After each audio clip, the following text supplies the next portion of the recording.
जय हिंद दोस्तों। देखिए, पिछली वीडियो में हमने सीखा inversion, subject verb agreement, disagreement, ये सारी चीजें हम पिछली वीडियो में सीख चुके हैं। अब एक हम बहुत ही अच्छा टॉपिक उठाने जा रहे हैं जिसे आप वर्ब के नाम से जानते हैं। ठीक है, वर्ब। तो आज हम इस वीडियो में वर्ब का टॉपिक उठाने जा रहे हैं और देखिए एडवांस लेवल की वर्ब क्या होती है वो मैं आपको दिखाना चाह रहा हूं। तो चले हम सबसे पहले बात करते हैं अगर वर्ब की, वर्ब। ठीक है, देखें वर्ब अगर हम बात करें तो वर्ब हमारे सामने दो प्रकार की आती है सामने। कौन कौन सी? एक होती है फाइनाइट वर्ब और एक होती है मेरे भाई नॉन फाइनाइट वर्ब।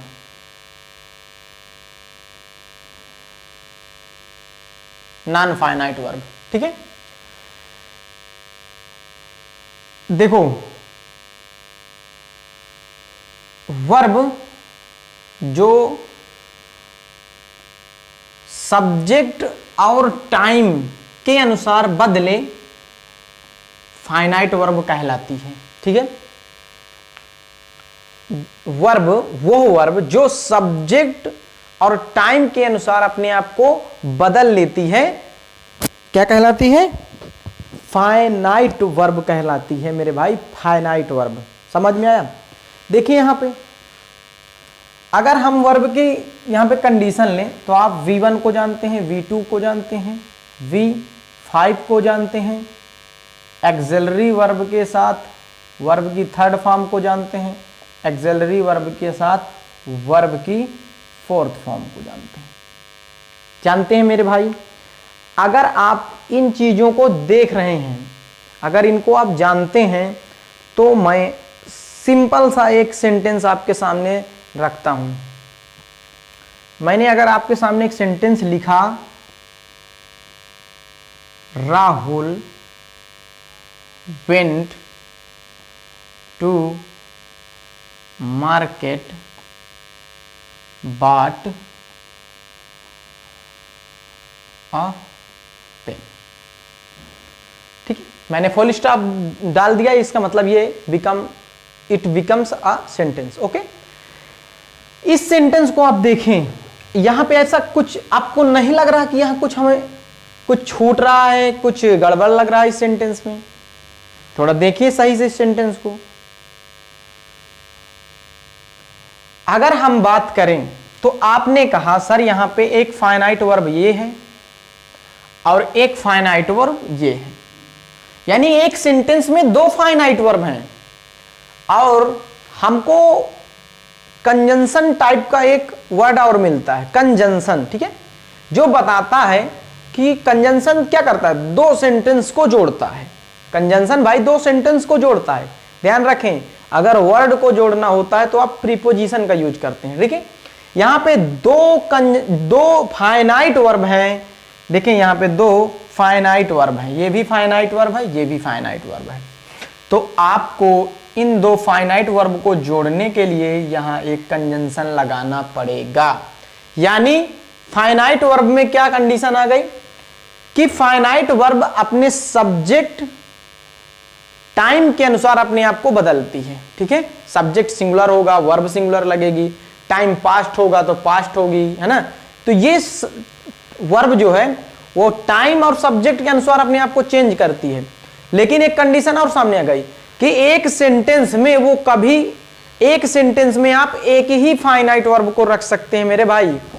अगर एक से अधिक आप फाइनाइट वर्ब रखना चाहेंगे तो आपको कहीं ना कहीं कंजंक्शन लगाना पड़ेगा, जैसे कि आप इस सेंटेंस में देख चुके हैं। देखें, अगर हम यहीं पे एक छोटा सा सेंटेंस लिखें,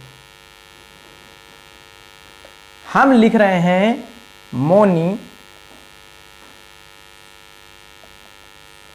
गोइंग टू मार्केट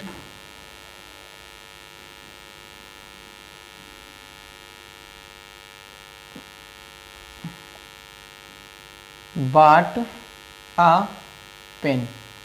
अब इस सेंटेंस को आप थोड़ा सा पहले देखें, इस सेंटेंस में क्या आपको कुछ एरर लग रहा है, कुछ दिक्कत है? नीचे वाले सेंटेंस में मोनी गोइंग टू मार्केट बाट अ पेन। अगर यहां देखा जाए तो यहां पे आपने एक ही फाइनाइट वर्ब रखा है, ठीक है। जब आपके सेंटेंस में एक फाइनाइट वर्ब है तो कंजंक्शन की जरूरत पड़ती है क्या मेरे भाई? नहीं ना। लेकिन इस चीज को आप देखें, इस चीज को मैं आपको पहले भी बता चुका हूं कि वर्ब का मतलब क्रिया नहीं होता है, ठीक है। ये बात याद रखना, वर्ब को हिंदी से मत डिसाइड करना। देख लें यहां पे, ये फाइनाइट का रूल है।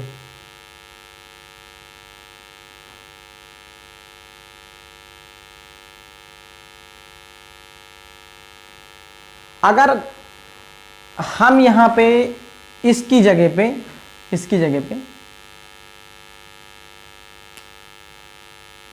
गो डालें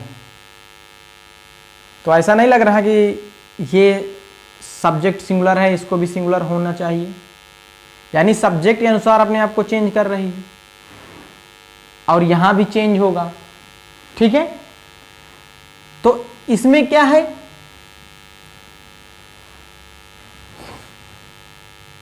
इसमें क्या है, ये अपने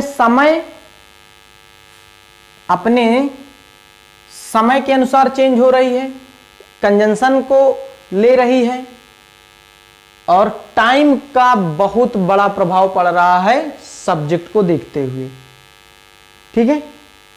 देखें यहां पे, इसको आप यहां पे आप देखेंगे तो पाएंगे कि यहां पे क्या प्रभाव पड़ रहा है। एक सेंटेंस में अगर दो फाइनाइट वर्ब आ रही हैं तो आपको कंजंक्शन की जरूरत पड़ रही है।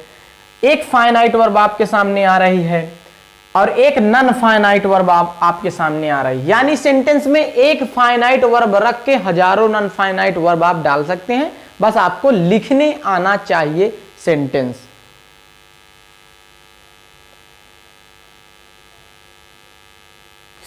ओ नो, यानी आपको सेंटेंस लिखने आना चाहिए। Sorry for that. अगर हम एक सेंटेंस, छोटा सा सेंटेंस लें,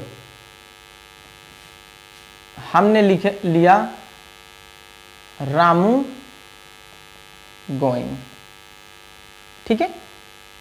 आप यहां पे देखें, आपके इन सभी सेंटेंस में क्रिया है, क्रिया तो लिखी हुई है, क्रिया तो लिखी हुई है, सॉरी क्रिया लिखी हुई है ना मेरे भाई, ये क्रिया है, ये क्रिया है, लेकिन क्या ये सेंटेंस है? क्या ये सेंटेंस है? आप इसको देखेंगे बोलेंगे सर ये सेंटेंस ही नहीं है, लेकिन आप क्रिया पढ़े ना भाई, ये तो क्रिया ही है ना, ये तो यहाँ पे काम हो रहा ना, तो ये तो क्रिया हो गई, फिर आप इसको सेंटेंस क्यों नहीं मान रहे? यानी आपने डिसाइड किया जब तक सेंटेंस में एक्सिलरी वर्ब नहीं होगी, फाइनाइट वर्ब नहीं होगी, तब तक वो सेंटेंस नहीं हो सकता। यानी अगर इसको सेंटेंस बनाना हो तो यहां पे आपको एक एक्सिलरी वर्ब रखनी होगी। अब आप देखें, ये एक सेंटेंस हो चुका है, ठीक है। अब हम आते हैं थोड़ा सा मॉडरेट लेवल पे। आज क्लियर करेंगे बहुत सारी चीजें। देखो, फाइनाइट वर्ब में क्या दिखाना चाह रहा हूं मैं आपको, फाइनाइट वर्ब का फंक्शन बताना चाह रहा हूं, ठीक है। फाइनाइट और नॉन फाइनाइट का फंक्शन दिखाना चाह रहा हूं। चलिए सेंटेंस लिखते हैं, सुनाई दे रहा है? एक सेंटेंस लिखते हैं, दिख रहा है? Okay, I want to go, दिख रहा है मेरे भाई? और पीछे से कर दें, I want to go to his home to talk to him, to talk to him. देख रहे हैं? टू दिख रहा है?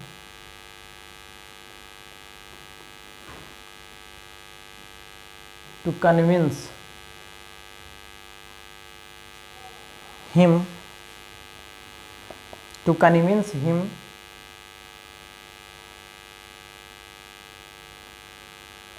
to restart his preparation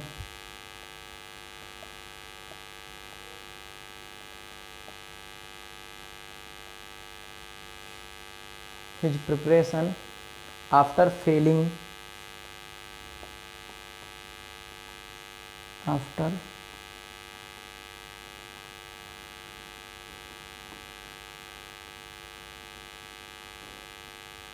in the exam. Okay, after failing in the exam. एक सेंटेंस मैंने आपके सामने दिया।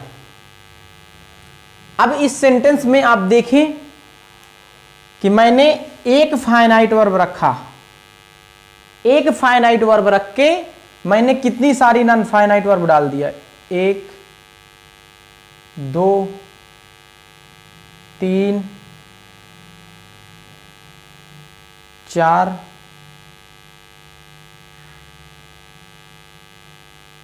5।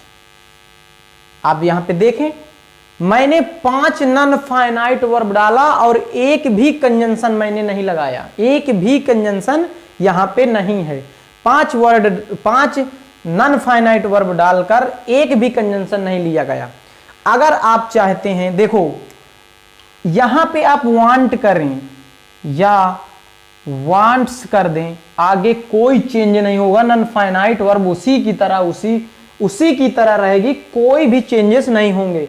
यानी इस जो नॉन फाइनाइट वर्ब हैं, इन पे क्या आप देखा, ना तो सब्जेक्ट का प्रभाव, ना तो टाइम का प्रभाव, ना तो कोई कंजंक्शन का प्रभाव। देख रहे हैं आप मेरे भाई, देख रहे हैं, इन पे ना तो सब्जेक्ट, ना तो टाइम, ना तो कंजंक्शन। ठीक है, सब्जेक्ट का भी प्रभाव नहीं है, टाइम का भी प्रभाव नहीं है, कंजंक्शन का भी कोई। अब यहां पे आप वांट्स लिखें या यहां पे आप वांटेड कर दें, आगे कोई प्रभाव नहीं पड़ने वाला। क्यों? क्योंकि आगे जो वर्ब हैं वो नॉन फाइनाइट वर्ब हैं, आगे जो वर्ब हैं वो नॉन फाइनाइट वर्ब हैं। मैं आपको यही चीज दिखाना चाह रहा हूं कि जो हम सेंटेंस कब बनता है, जब आप उसमें एक फाइनाइट वर्ब डालते हो, फाइनाइट वर्ब डालते हो तभी आपका एक सेंटेंस होता है। फाइनाइट वर्ब हटा दोगे तो पढ़ने में तो बढ़िया लगेगा, लेकिन सेंटेंस वो नहीं होगा। क्यों? क्योंकि एक भी फाइनाइट वर्ब उसमें नहीं होगी। समझ में आया? यानी फाइनाइट ने क्या देखा, फाइनाइट में हमें सब्जेक्ट को देखना है, हमें उसके टाइम को देखना है, हमें कंजंक्शन को भी देखना है। लेकिन नॉन फाइनाइट में सब्जेक्ट से कोई मतलब नहीं, टाइम से कोई मतलब नहीं, कंजंक्शन से कोई मतलब नहीं। लेकिन एक चीज मतलब है, एक चीज का मतलब है मेरे भाई, नॉन फाइनाइट वर्ब में आपको उसका एक्टिव और पैसिव का फॉर्म देखना होगा, आपको उसका एक्टिव और पैसिव का फॉर्म देखना होगा। तो चलें अब हम बात करते हैं नॉन फाइनाइट वर्ब की। देख लिया आपने, मैंने यहां आपको दिखाना चाहा। हम इसको बाहर करते हैं।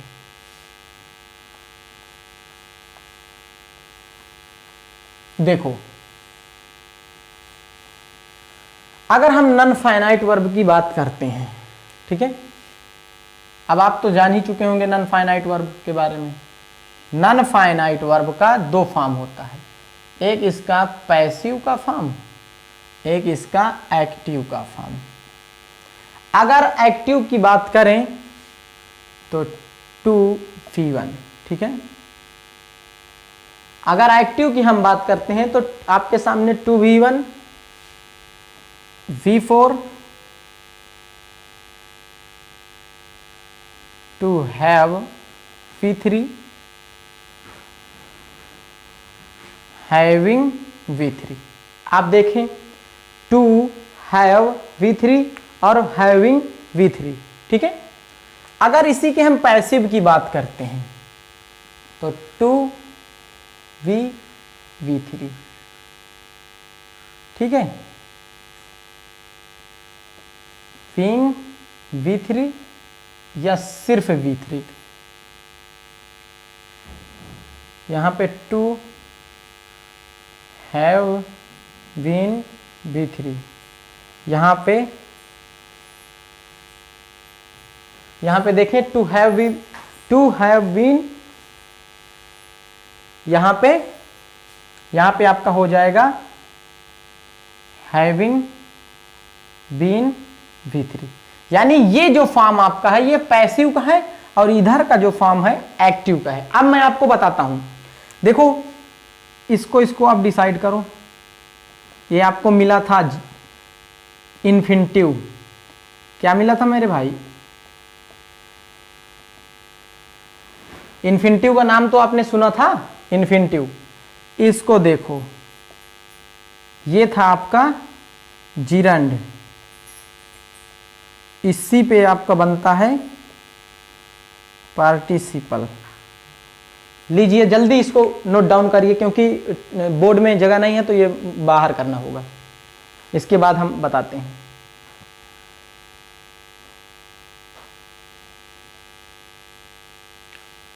ये हाँ, सेंटेंस में नॉन फाइनाइट का फॉर्म देखना होगा कि एक्टिव पैसिव, सिर्फ इसी कंडीशन को आपको देखना है, बाकी फाइनाइट को ही डिसाइड करना होता है। सेंटेंस में नॉन फाइनाइट वर्ब से बहुत क्वेश्चन पूछे जाते हैं। आज से आपकी सारी परेशानियां दूर होने वाली हैं। मेरा माइक ओके, चलिए हो गया होगा तो हम इसे बाहर करते हैं, बिकॉज क्योंकि हमारे यहां जगह नहीं है तो हम पूरा का पूरा इसको बाहर करेंगे। अब हम एक सिंपल सी चीज लेंगे, ठीक है। देखो अभी हम चल रहे हैं नॉन फाइनाइट वर्ब में। नॉन फाइनाइट में आपको V3 और V4 मिला था, ठीक है।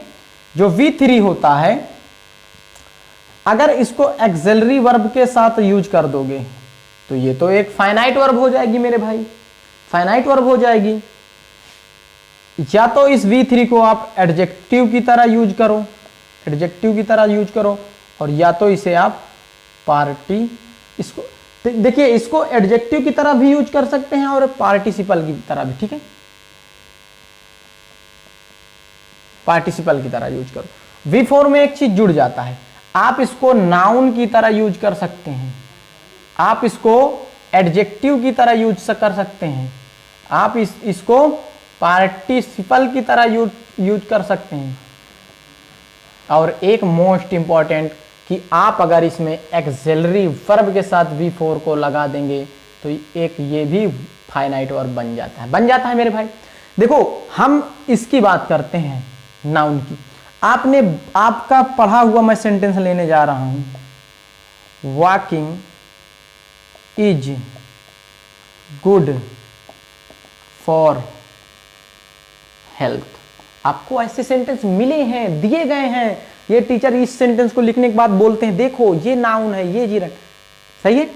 मैं अगर सिंपल सी बात पूछूं कि इस इज का सब्जेक्ट क्या है तो तुरंत बताओगे ये वॉकिंग है, और चूंकि ये नाउन की तरह काम कर रहा, लेकिन है क्या? जिरंड है ना मेरे भाई, जिरंड है ना मेरे भाई। चाइल्डिश क्वेश्चन है ये।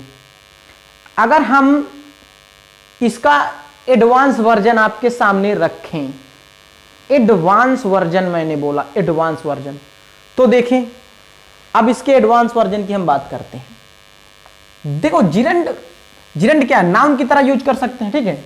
एडवांस वर्जन की बात करते हैं तो एडवांस वर्जन देखिए आप, having been praised, having been praised for one's achievement,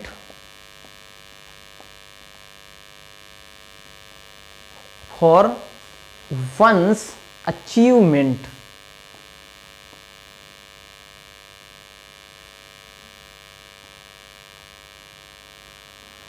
ठीक।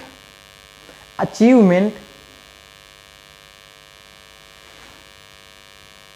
is always pleasant, is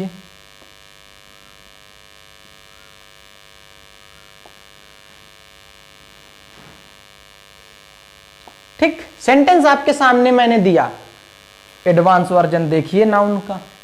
अगर मैं आपसे पूछूं इस इज का सब्जेक्ट कहां पे है, इस इज का सब्जेक्ट कहां पर है, तो आप क्या बोलोगे भाई, इस अचीवमेंट को तो आप सब्जेक्ट नहीं मानोगे इस फॉर के चलते।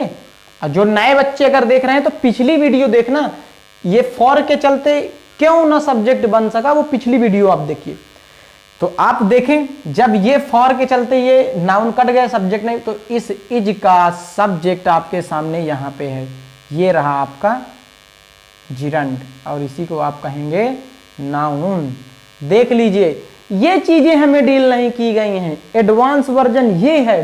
वो तो walking is good for health, ये तो बहुत दिन से पढ़ते चले हुए, एडवांस वर्जन पढ़ना है, समझ में आया। तो इन चीजों को हम टिकअप करेंगे, ठीक है, इन दोनों को लेके चलेंगे। एक नाउन देखिए, और अगर हम बोलें, अब एक और नाउन देखिए, मैं बोलता हूं आई वांट टू गो, देखिए नाउन, देखिए नाउन। अगर आपको डाउट हो कि ये नाउन कैसे, तो यहां पे आप रख लीजिए आ पेन। और टीचर हमें बताते ना, जो व्हाट या हुम का जवाब दे वही ऑब्जेक्ट होता है। ऑब्जेक्ट कौन बन सकता है, नाउन या बिफोर। तो यहां पे वांट है, I want what a pen, I want what to go. तो जैसे ये नाउन की तरह यूज हुआ, ये भी तो नाउन की तरह यूज हुआ, ये भी तो नाउन की तरह यूज हुआ। तो चलिए आज के लिए बस इतना ही दोस्त, सपोर्ट बनाइएगा। और एडवांस इंग्लिश क्या होती है मैं आपको दिखाते हुए पढ़ाते हुए चल रहा हूं, आप सीखें। अगर आप सीजीएल की तैयारी कर रहे हैं तो मोस्ट बहुत यूजफुल होने वाला, ठीक है। और जो भी सेक्शन आपको बहुत डाउट लग रहा हो तो कमेंट में उसको डाल दीजिए, और मेरी वीडियो को शेयर कर दीजिए, लाइक कर दीजिए, और कमेंट करना बिल्कुल मत भूलिए। तो चलें, जय हिंद।